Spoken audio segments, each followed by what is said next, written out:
Здравейте! В петък, 18 октомври 2024 година, в 11 часа и 30 минути ще стартира личният ми канал VCH само за стари попинчани. Няколко думи за логото. Какво означава това VCH? Това са инициалите ми на латиница от личната ми карта. Васил Чардаков. Откъде се появи това VCH? Втората половина на 9-те години от миналия век започнах работа във фирма, различна от поделенията на Оптико-електрон Панагюрище.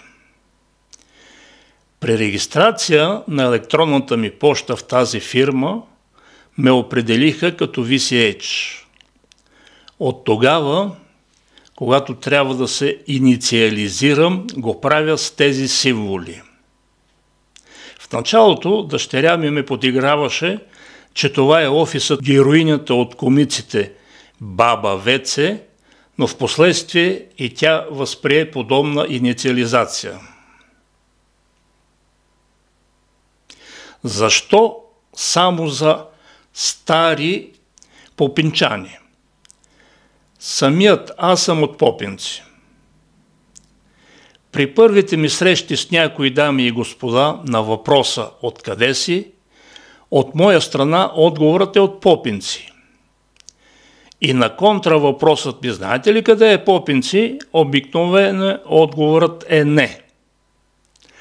Следва очудване от моя страна. Как може да не знаете къде е Попинци? Там съм роден аз. А до този момент ние със съответната дама или господин не сме се срещали. Защо стари? Самият аз съм плешлив и дебел старец. Очаквам аудитория в подобна възраст, но не само. За да си стар попинчанин, не е достатъчно да си роден и да живееш в Попинци и да си на няколко десетки години. Стар попинчанин е този, който милее за Попинци, независимо къде е роден, къде живее и на колко години е. Толкова за логото. Планирам изяви един път седмично, в петък от 11 часа и 30 минути.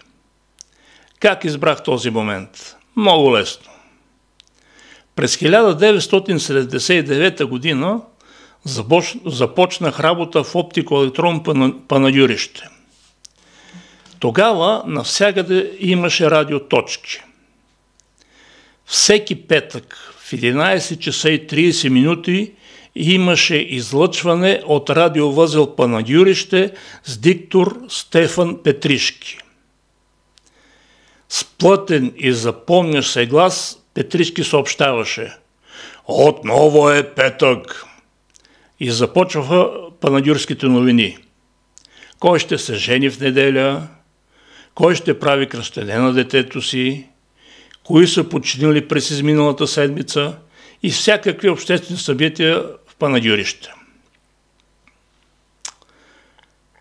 Основното, с което смятам да ви занимавам, е песните, които съм пял и слушал.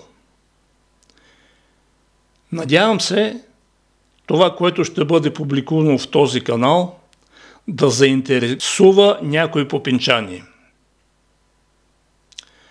Като начало си позволявам да коментирам Права начка, една емблематична песен и хоро за Попинци. Установих, че младежите не знаят пълния текст на Права начка. За това си позволявам да коментирам именно текста на песента. В първата рубрика в личния ми канал VCH само за стари попинчани е Права начка анализ.